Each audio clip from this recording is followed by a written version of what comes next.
Washington, D.C., huh? It goes all the way to Washington, D.C. I don't know. Yeah, you Homeland Security? No. Yeah. How far have you taken this down to, how far have you actually ran a load?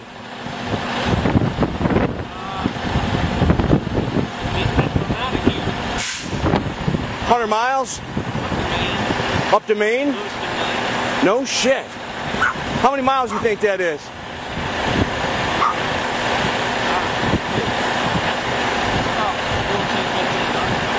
Man, that's unbelievable. Not to mention, I heard there's one that goes all the way to Colorado, right? Unbelievable. What do you think you're hauling? Any idea? Crap. Yeah, okay. Yeah. Crap makes all kinds of stuff. Yeah. You don't really know. Yeah. I know there's been a lot of military stuff being hauled around lately, that's for sure, huh? Yeah, but not in here. We deliver to military. Gotcha. Gotcha. For their food. Yeah. Yeah. Yeah. Well, I appreciate. I heard that's water supply, food supply, everything's in there. Huh? Yeah, unbelievable. But you don't get no cell phone for service. No. Peace, brother.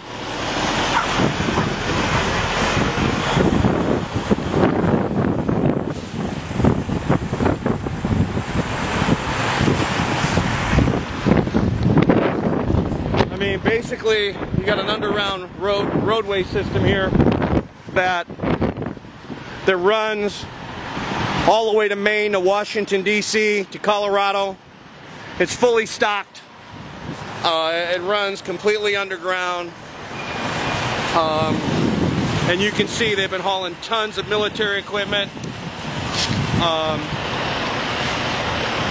You know, they're stocking all these bases. Now, the other thing is the railroad system here is also very strategic. They're bringing in boxcar loads and they're dump shipping here, and they can really deliver to all these locations, which these locations go all the way to Area 51. These locations go all the way to Washington, D.C. There's access underneath the White House to this location, okay?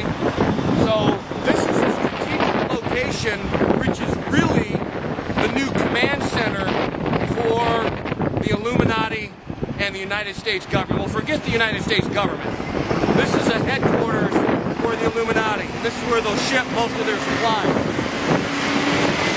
When they go underground, they can stay underground for quite some time. And this is stocked with food, water, everything they need. It's an underground city. So this is the north entrance, and we're going to go see if we can do some more digging.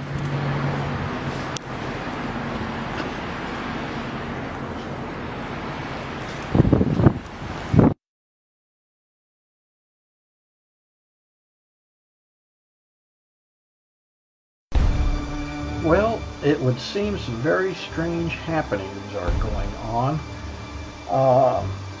First, I remind you to go back in history and remember Donald Rumsfeld's comment the day before the attack of 9/11, where he said that the Pentagon had lost $2.3 trillion, and then just fortunately, then the Pentagon was destroyed the next day on 9/11, 2001. Well, I believe a lot of that money went to go to spending for certain operations for the CIA, FEMA, Homeland Security, and a lot of that was building underground military complex. Fast forward to August of this year, if you remember that DC that happened, Virginia, Washington DC, and also in Colorado, there's evidence pointing to that not being an earthquake as much as it was probably a nuclear explosion done by the good guys, the Black Ops military, who found out about the evil plans of the globalists that were planning on killing off a huge percentage of the population and going and running and hiding in the military underground complex. So what they've done is cut off some escape routes during that time. And the reason I say it was probably nuclear as opposed to an earthquake is the seismographs show that there were no primary waves associated with these two explosions, and they were very shallow, and also in an area that doesn't receive many earthquakes. Now, the latest report that I'm getting is long about September 20th, 21st, 22nd of this year, there were at least 13 very powerful underground explosions rocking the United States Midwest, and they registered as small shallow earthquakes with the USGS. Many of the underground high explosive detonations registered as 2.6 magnitude earthquakes. So what they're saying is the U.S. military is sealing off the tunnels so that the globalists and the U.S. ghost government, i.e. the Federal Reserve bankers, FEMA, the DHS, CIA, they can't run and hide from what they're predicting to occur here long about September 27th, give or take a day or two of this year, here just real soon. Officers in the U.S. military didn't seem to be aware of Obama and the globalist plan converging on Denver for a DEFCON 1 meeting, meaning nuclear war imminent. A cocked pistol drill email was sent to the U.S. Air Force Office of Special Investigations on September 21st of 2011 to alert them to a planned false flag nuclear detonation on U.S. soil somewhere in the American Midwest. The U.S. Air Force Office of Special Investigations were the ones who raided the Citadel gun and safe store in Las Vegas on August 21st to recover stolen nuclear warhead detonators. They were the ones who intercepted the transfer of improvised nuclear warheads by the CIA in the tunnels that connected the deep underground military bases on August 23, 2011. The impoverished nuclear bombs, the W-54 style warheads, they were being transferred via those tunnels to Washington, D.C. and New York City when they detonated during a firefight between U.S. military personnel and the criminal CIA, DHS, FEMA operatives. It would appear that the U.S. military had a deadline to meet and has already damaged, destroyed, or sealed at least 13 underground tunnels or bases, and perhaps their incentive was the fact that Obama, his shadow government, and the globalists had made plans to save their own hides while leaving the rest of us to fend for ourselves. Perhaps they investigated and confirmed that another false flag nuclear detonation was imminent and acted accordingly to prevent it. The following video details the contents of a Department of Defense document entitled Internment and Resettlement Operations, also known as FM 3-39.40. The document is 325 pages long and it is signed by Joyce E. Morrow, Administrative Assistant to the Secretary of the Army. It was created in 2010, however, has just been recently leaked to the public via the internet and can now be downloaded from multiple sources. In the description below, you'll find a download link for the document. I strongly encourage you to download it yourself and to verify everything that's being said here.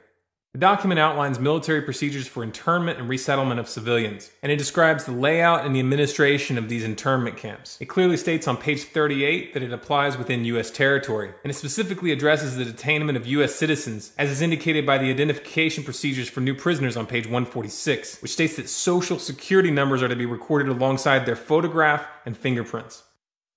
Included in the list of organizations which may be involved in these internment operations are the Department of Homeland Security, FEMA, the Department of Defense, and the United Nations. On page 56, the document outlines the responsibilities of psychological operations officers within the camps, among which it states that a PSYOP officer develops and executes indoctrination programs to reduce or remove antagonistic attitudes and identifies political activists. On page 281, the document goes into more detail regarding the role of psychological operations within the camps, specifically in regards to pacifying the population and ensuring cooperation.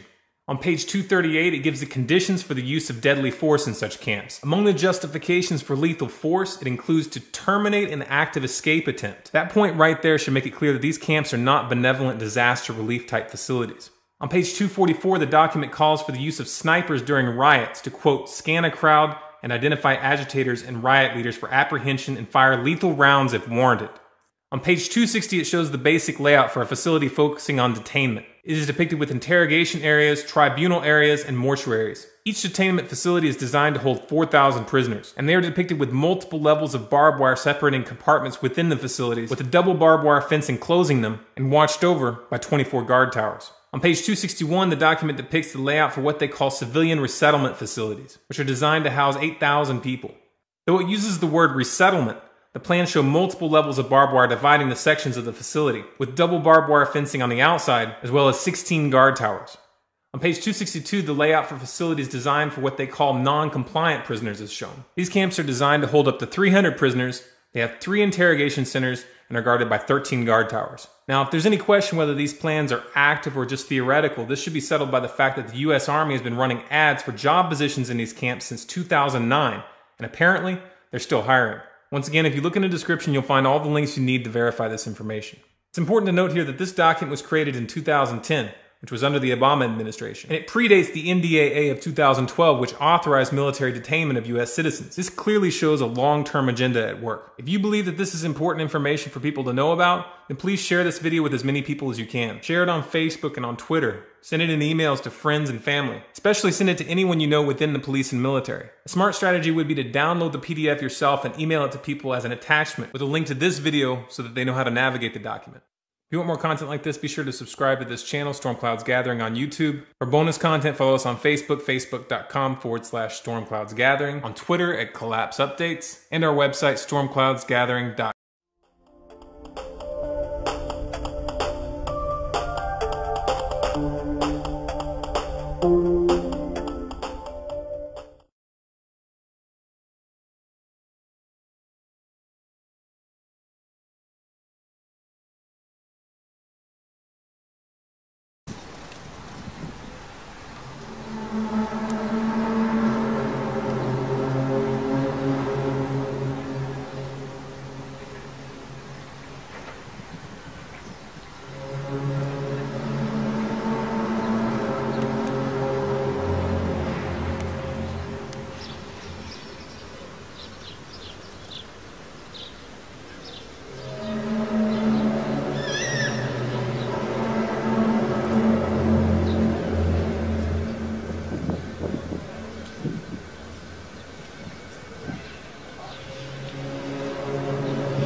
very deep.